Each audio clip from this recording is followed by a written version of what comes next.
As global markets brace for a pivotal moment, U.S. and Chinese negotiators are set to engage in crucial trade talks this weekend in Geneva, Switzerland. This meeting marks the first face-to-face discussion between senior officials from both countries since the trade war intensified last month, culminating in historically high tariffs that have rattled international economic stability.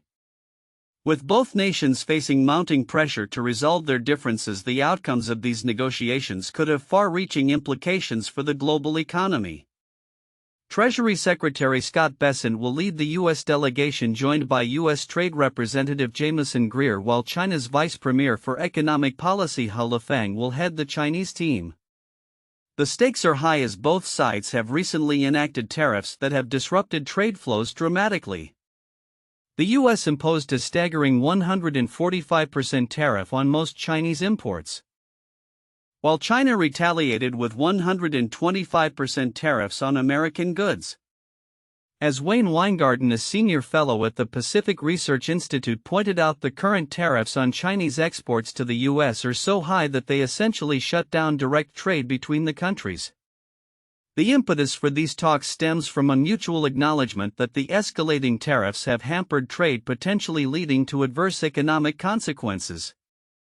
Chinese officials have framed the summit as an opportunity to re-engage with the U.S., while U.S. representatives have emphasized the need for de-escalation. Yet underlying tensions remain palpable. President Trump has maintained that his administration's tariffs have left China with absolutely no business, while Chinese officials have warned the U.S. to approach the talks with sincerity, cautioning against coercive tactics. As the discussions loom, divisions within the U.S. administration over the role of tariffs complicate the negotiating landscape. Some officials advocate for tariffs as a cornerstone of a more protectionist trade policy, while others view them as leverage in broader negotiations. University of Michigan political science professor Ian Osgood noted that differing opinions among U.S. negotiators could hinder the country's ability to present a unified front.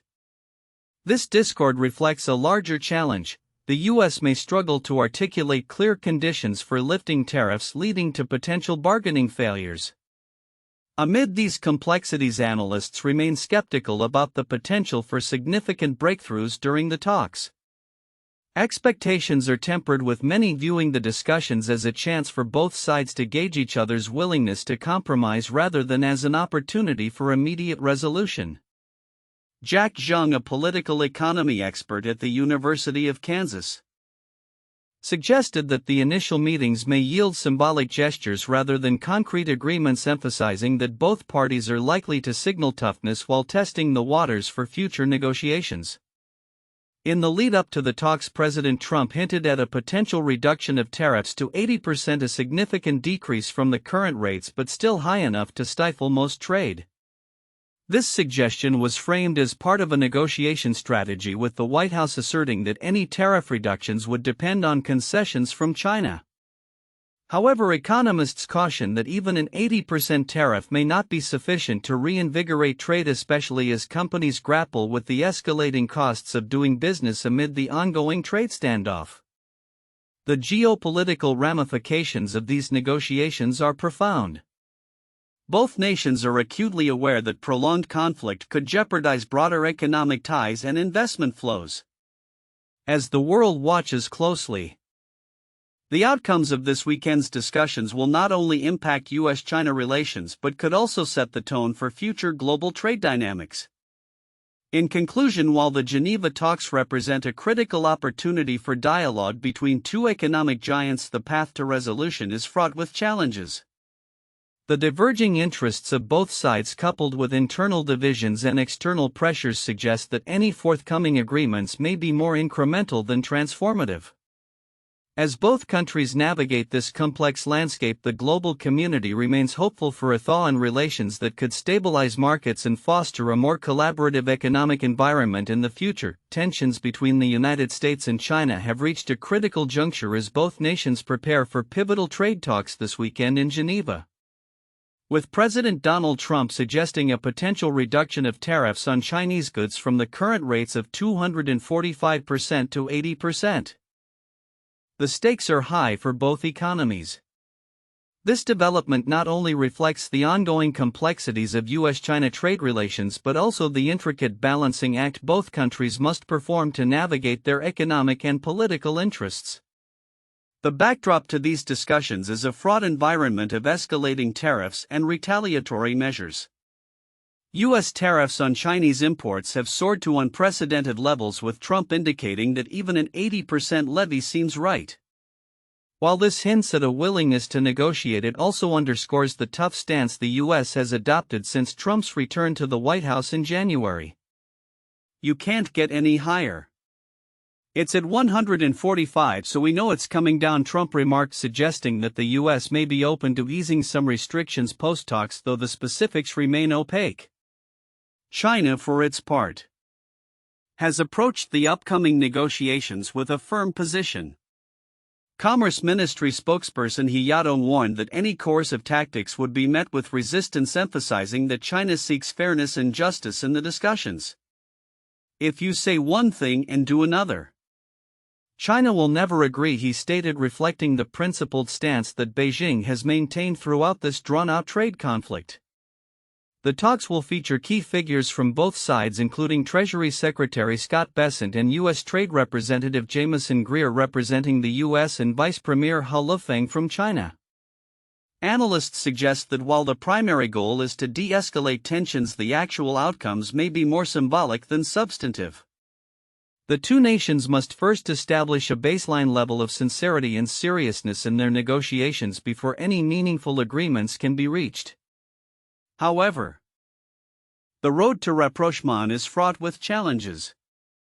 Experts highlight that differing perspectives within the U.S. administration regarding the role of tariffs can complicate negotiations.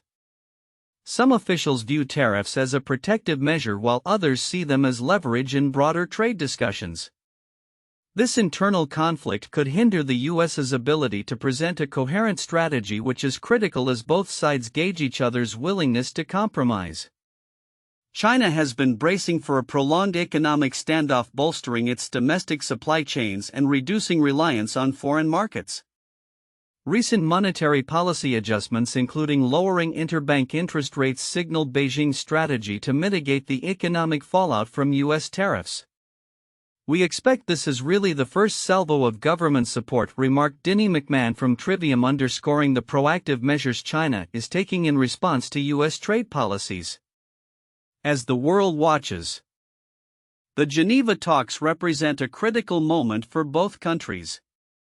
The potential for reducing tariffs could ease the burden on consumers and businesses alike, but the complexities of the negotiations suggest that any breakthrough may take time. Observers are cautious, noting that the initial exchanges might be more about posturing than reaching a consensus.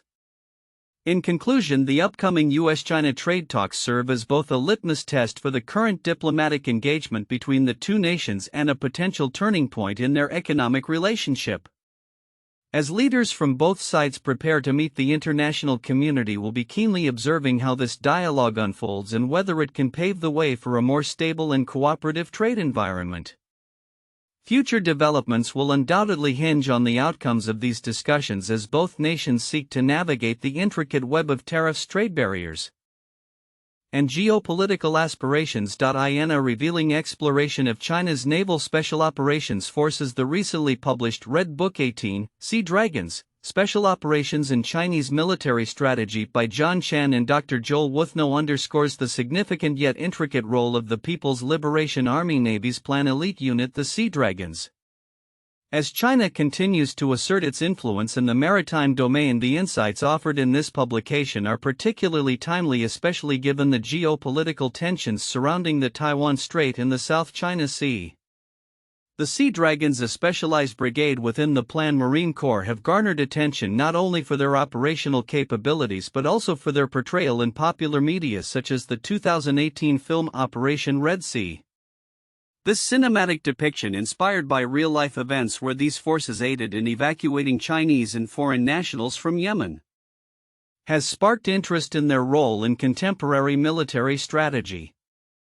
The film's significant box office success, over $500 million, highlighted the growing domestic and international interest in China's military capabilities.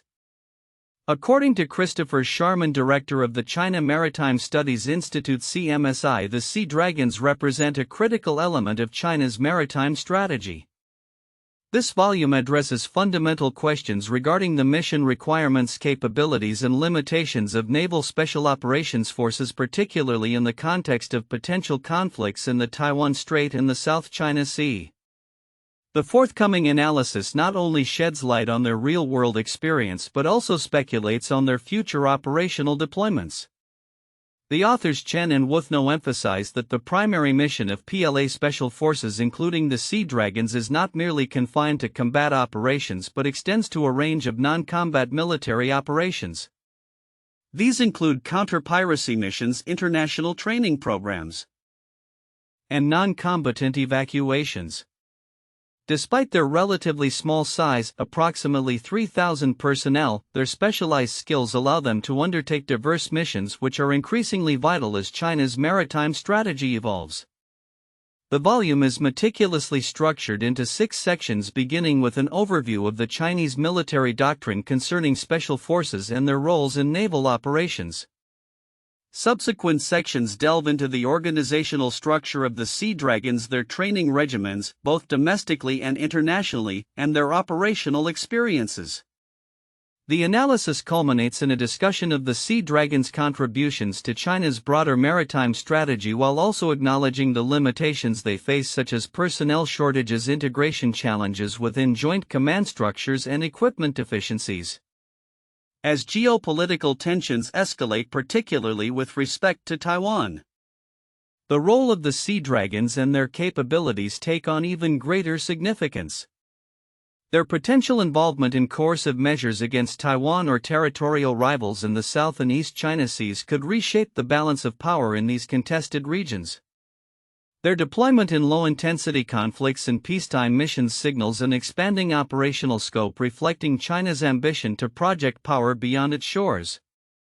The insights provided in Red Book 18 are not just academic, they represent an essential resource for policymakers and analysts seeking to understand the complexities of China's military strategy in the maritime domain. As China continues to enhance its naval capabilities and assert its interests, the implications of the Sea Dragons' evolving role will be crucial to monitor in the coming years. In conclusion, with the geopolitical landscape constantly shifting, the implications of the Sea Dragons' operations will likely reverberate beyond regional waters. As China invests heavily in military modernization and develops its naval strategy, the Sea Dragons will play a pivotal role in shaping the future of maritime security in the Indo-Pacific region. The insights garnered from this comprehensive study will undoubtedly inform ongoing discussions about regional stability and the balance of power in one of the world's most contested maritime arenas.